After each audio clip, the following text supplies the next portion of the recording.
साथियों, वीडियो में आगे बढ़ने से पहले आप सभी लोग चैनल को सब्सक्राइब करके बेल नोटिफिकेशन को ऑल पर जरूर सेलेक्ट कर लीजिए। इससे हमारे चैनल की नई वीडियो सबसे पहले आपको मिल सकेगी। भारत जिस कमजोरी के कारण अभी तक चीन से पीछे है, अब भारत की वह कमजोरी मजबूती में बदलना शुरू हो चुकी है, क्योंकि अब भारत को एक ऐसे देश का साथ मिल चुका है जो चीन और मालदीव जैसे देशों को सबक सिखाने के लिए काफी है। मालदीव और श्रीलंका पड़ोसी देश होकर जिस सेक्टर में भारत की मदद आज तक नहीं कर पाए, उसके लिए कजाकिस्तान भारत के साथ खड़ा है। और मालदीव को देखा जाए तो भारत का साथ देने की बजाय चीन के साथ मिलकर भारत के खिलाफ जहर उगलना शुरू कर दिया है। दोस्तों, हम बात कर रहे हैं रेयर अर्थ मेटल के बारे में, जिसके लिए कजाकिस्तान भारत की पूरी तरह से मदद करने के लिए तैयार है। वैसे देखा जाए तो रेयर अर्थ मेटल भारत में भी कहीं कहीं मिल जाते हैं और इलेक्ट्रॉनिक कंपोनेंट में इनका इस्तेमाल सेमीकंडक्टर के रूप में भरपूर मात्रा में किया जाता है।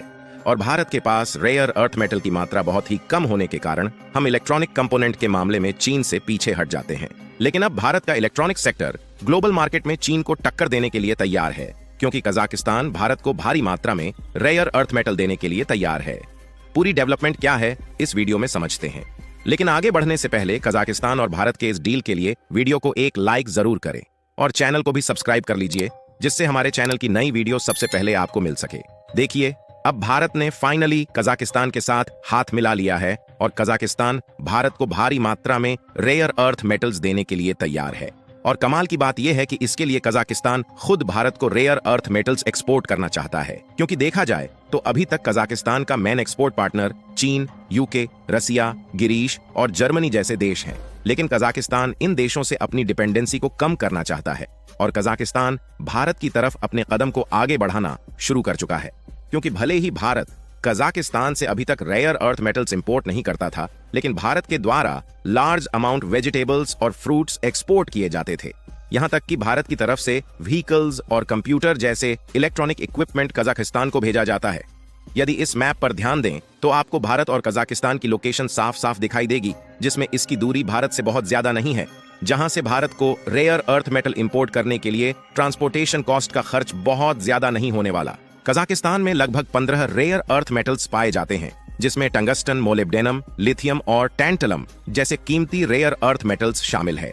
वैसे देखा जाए तो यह रेयर अर्थ मेटल्स पृथ्वी पर बहुत ही कम मात्रा में पाए जाते हैं, जिसके कारण उनकी डिमांड बहुत ज्यादा होती है। इन रेयर अर्थ मेटल्स का इस्तेमाल इलेक्ट्रॉनिक इक्विपमेंट को बनाने में सेमीकंडक्टर के रूप में किया जाता है। इसके अलावा भी इनका इस्तेमाल डिस्प्ले, एलईडी स्क्रीन और कंप्यूटर ऑब्जेक्ट में भी किया जाता है।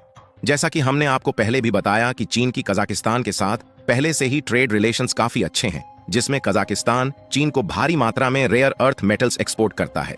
लेकिन कजाकिस्तान केवल चीन पर ही डिपेंड नहीं रहना चाहता, इसीलिए कजाकिस्तान ने भारत के साथ हाथ मिलाना शुरू कर दिया है। हालांकि कुछ दिनों पहले भारत ने अर्जेंटीना के साथ इसी रिक्वायरमेंट के लिए भारी मात्रा में रेयर अर्थ मेटल्स इंपोर्ट करने की डील को फाइनल किया है। लेकिन अर्जेंटीना के पास रेयर अर्थ मेटल्स की मात्रा कम होने के कारण सस्ते दामों रेयर अर्थ मेटल एक्सपोर्ट करने के लिए तैयार नहीं है। लेकिन भारत जिस मौके की तलाश के लिए अलग अलग देश में भटक रहा था, अब फाइनली वह मौका कजाकिस्तान ने खुद भारत को दे दिया है। इसीलिए भारत इस मौके का फायदा उठाकर भारी मात्रा में रेयर अर्थ मेटल का इंपोर्ट करने जा रहा है, जिससे इलेक्ट्रॉनिक कंपोनेंट का प्रोडक्शन ज्यादा मात्रा में करके दूसरे देशों को सस्ते दामों में इलेक्ट्रॉनिक इक्विपमेंट भेज पाएंगे। यानी कि देखा जाए तो अब फाइनली भारत इलेक्ट्रॉनिक मार्केट में चीन को टक्कर देने के लिए तैयार है, क्योंकि इलेक्ट्रॉनिक व्हीकल, स्मार्टफोन्स और कंप्यूटर में सेमीकंडक्टर का लार्ज अमाउंट में इस्तेमाल किया जाता है।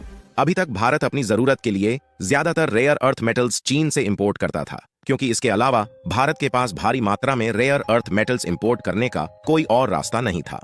और इसीलिए मजबूरी में भारत को महंगे दामों में रेयर अर्थ मेटल्स खरीदना पड़ता था। लेकिन अब finally Kazakhstan rare earth metals Bharat को एक्सपोर्ट करने के लिए तैयार हो गया है, तो हम चीन से इंपोर्ट होने वाले रेयर अर्थ मेटल को कम कर सकते हैं।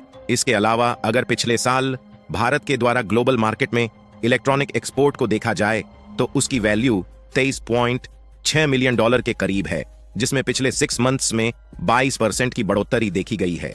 लेकिन अब भारत से इलेक्ट्रॉनिक एक्सपोर्ट की वैल्यू और भी ज्यादा बढ़ने वाली है, क्योंकि रेयर अर्थ मेटल्स कम प्राइस में मिल जाने के कारण हम ज्यादा मात्रा में इलेक्ट्रॉनिक्स कंपोनेंट प्रोड्यूस कर पाएंगे।